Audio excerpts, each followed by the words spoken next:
Breaking out of prison was supposed to be the hardest part. They had spent months planning every detail, arranging everything they needed for a perfect escape. But there was one thing they had not planned for the wrong hostage. They thought she was just another helpless woman. They thought she would be easy to control. But what they did not know, they had just kidnapped one of the deadliest operatives in the world. Subscribe to the channel and comment below where you're watching from. The plan had been flawless.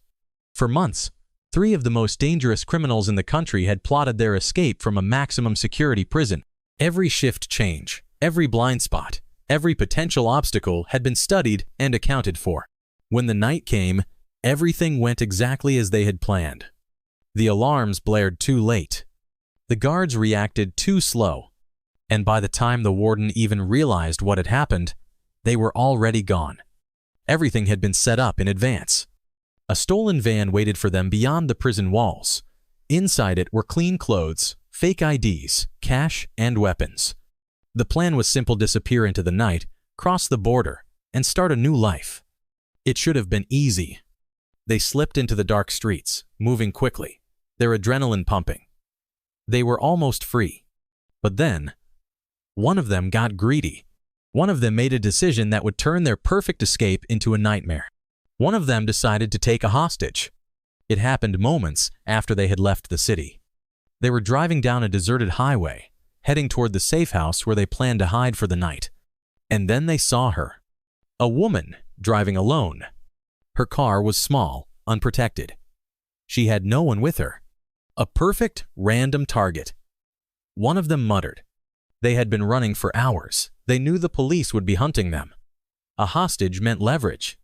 Insurance. If things went wrong, they could use her to negotiate. "We take her," the leader said. "She could buy us time if we need it." They pulled their stolen van across the road, blocking her path. Her car screeched to a stop. Before she could react, 2 of them rushed forward. They yanked open her door, dragged her out, and threw her into the back of their van. She did not scream. She did not fight. She just sat there, watching them. They should have paid attention to that. But they were too busy celebrating their escape, too busy thinking they had won. What they did not know was that the woman they had just kidnapped was not a helpless civilian. She was Sarah Mitchell, a former Delta Force commander, one of the most dangerous women on the planet. And by the time they realized their mistake, it would already be too late. At first, everything seemed normal. The men laughed, boasting about their freedom. One of them turned to Sarah, smirking. "You must be the unluckiest woman alive." She said nothing. The leader, a man with a jagged scar down his cheek, watched her closely. No shaking hands. No panicked breathing. No begging. Something about her felt wrong. But he shrugged it off. Just another scared civilian, right? That illusion shattered minutes later. They drove for nearly an hour before pulling off onto a deserted road. It was time to switch vehicles, change clothes, and disappear. 2 of the men got out first, checking the area. The leader stayed inside, his eyes on Sarah. "You are awfully calm for a woman who just got kidnapped," he muttered. Sarah smiled. And that was the first real warning. The leader's stomach twisted. "What are you smiling about?" he demanded. Sarah tilted her head. "Just wondering." The men exchanged confused glances. "Wondering what?" one of them asked. Sarah's smile widened slightly. "Which one of you wants to die first?" The leader's face turned pale. And at that moment, he knew. They had just kidnapped the wrong woman. The air inside the van shifted. For the first time since they had grabbed her, the men felt it. Something was wrong. The woman they had just kidnapped, the woman who should have been terrified, begging, crying, was smiling. Not a nervous smile, not a helpless smile, but a smile that said, "You have no idea what you just did." The leader, a thick-set man with a jagged scar down his cheek, narrowed his eyes. "What the hell did you just say?" Sarah tilted her head slightly. "I asked which one of you wants to die first." The van fell silent. The other 2 men, who had been shuffling through their supplies, suddenly looked up. One of them laughed, though it sounded forced. "You have got a mouth on you." Sarah's expression did not change. Neither did her posture. She sat calmly, hands resting on her lap, watching them, like a lion watching prey. The leader clenched his jaw. "You think this is funny?" He stepped closer, towering over her. "You think you are some kind of tough girl?" Sarah finally moved. Slowly, deliberately. She shifted in her seat, leaning back slightly, relaxing, as if she was not locked in a van with 3 escaped convicts. And then she spoke again, this time, quieter. "You have no idea what you just walked into." The leader grabbed her by the front of her shirt, yanking her forward. "You are going to shut up now." He never finished his sentence. In a blur of motion, Sarah struck. She twisted her body faster than he could react, her knee slamming into his stomach. The air rushed out of his lungs in a violent gasp, his grip on her loosening for just a second. That was all she needed. Sarah's hand snapped up, grabbing his wrist and twisting it at an unnatural angle. A sickening pop echoed inside the van. The leader screamed. Before the other 2 men could react, Sarah was already moving. The second man lunged at her, reaching for a knife at his belt. Too slow. Sarah dodged to the side, her elbow crashing into his face. His head snapped back, blood spurting from his nose as he stumbled. The third man froze. For the first time, he understood. This was not a helpless woman. This was not an easy target. They had kidnapped a weapon. Sarah grabbed the second man's dropped knife and turned toward the last man standing. "You have one chance," she said, her voice deadly calm. "Drop the gun, now." The man hesitated, his hand twitching toward his waistband. Sarah tilted her head. "Do not do it." He did it. Before he could pull the gun free, Sarah was already on him. One swift kick to his wrist, and the weapon clattered to the floor.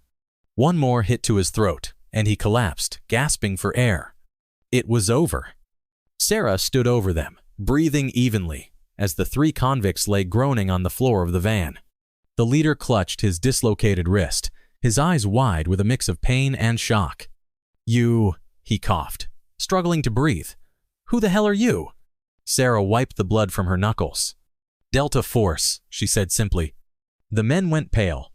Sarah turned, kicked open the van doors, and stepped out into the night. She pulled the stolen phone from one of the unconscious men's pockets and dialed. A gruff voice answered. "Mitchell? What the hell?" "Send a team," she said, her voice calm. "I have got 3 gifts for you." She hung up, turning back to the van. The leader tried to crawl away. Sarah smirked. "Going somewhere?" She grabbed the rope from the supplies they had stolen and got to work. By the time the police arrived, the convicts were tied up, bruised, and broken. Sarah? She did not have a single scratch. Sarah stood over the battered convicts, watching as they groaned in pain. Their bodies tied together with the very ropes they had planned to use on her. The leader, his face twisted in agony from his dislocated wrist, struggled to sit up. His breathing was ragged, and his eyes burned with disbelief and rage. "You," he coughed, wincing. "You set us up." Sarah raised an eyebrow. "Oh, that is cute," she said, crouching in front of him. "You really think I planned for you idiots to kidnap me?" The other 2 men stayed silent, still dazed from the beating they had just endured. Sarah exhaled and shook her head. "No, you did that all on your own. I was just driving home, minding my business, when you made the dumbest mistake of your lives." She leaned in, her voice lowering. "And now you get to live with it." The sound of approaching sirens filled the night air. The leader's eyes widened in pure panic. "No," he gasped. "No, no, no." Sarah stood, brushing off her hands. "Yes." The men started thrashing in their restraints, desperate to escape, but it was useless. Sarah had tied them up so well that even a trained escape artist would have struggled. Which, of course, they were not. Headlights swept across the dirt road as multiple police cars screeched to a stop. Sarah crossed her arms as officers poured out of their vehicles, their weapons raised until they saw who was in control. The sheriff, an older man with a weathered face and sharp eyes, stepped forward, his gaze flickering between Sarah and the tied-up prisoners. He sighed. "Mitchell," he muttered, rubbing his temple. "Do I even want to ask?" Sarah smirked. "Probably not," she said. "But if you are looking for your escaped convicts..." Here they are, gift-wrapped and ready for processing. The sheriff looked down at the men, his expression unreadable. The leader locked eyes with him, his voice desperate. She set us up, Sheriff. We did not. The sheriff rolled his eyes. You broke out of a maximum security prison, stole a van, kidnapped an innocent woman. Innocent? The leader barked, his face red with frustration. She is not innocent. She is a monster. Sarah sighed. And yet, you are the ones tied up. The sheriff chuckled. He nodded to his men. Cuff them, again. And this time, put them somewhere they will not be getting out of. The convicts howled in frustration as officers dragged them toward the police vehicles. Sarah turned to walk away, but the sheriff called after her. Mitchell. She glanced over her shoulder. Yeah? The sheriff smirked. I should arrest you for doing our job better than we do. Sarah grinned. Then maybe you should start doing it better. The sheriff shook his head with a laugh, then turned to his men. Take these idiots back to where they belong. Sarah walked back to her car, the one they had forced her out of, now sitting untouched on the roadside. She slid into the driver's seat, turned the key, and let the engine purr back to life. She pulled out her phone, scrolled through her contacts, and tapped one. A voice picked up almost immediately. Mitchell. Sarah smirked. Tell Delta I am officially bored with retirement. She hung up and drove into the night. Somewhere out there, trouble was waiting. And she was ready. By the time the sun began to rise, the escaped convicts were back behind bars. This time, under maximum security. Word spread quickly about what had happened that night.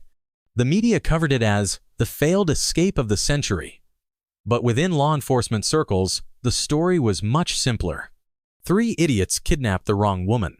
Inside the prison, the convicts became a laughingstock. Even the most hardened criminals mocked them for getting taken down by a single woman.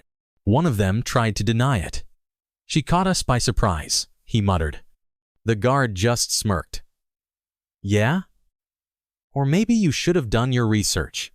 Meanwhile, Sarah disappeared. She had no interest in interviews, no desire for recognition. As far as she was concerned, this was just another Tuesday.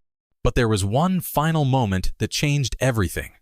A week later, Sarah received a package. No name, no return address. Inside was a Delta Force badge and a single note. Time to come home. Sarah smirked. She folded the note, placed the badge in her pocket, and walked toward the waiting helicopter. Because as much as she had tried to leave the action behind, the action was never done with her. This story proves one thing: never underestimate a woman. Especially not one trained to end threats before they even begin. Because sometimes, the hunter becomes the hunted. And when that happens, there is no escape. Subscribe for more powerful stories of unexpected heroes and ruthless karma.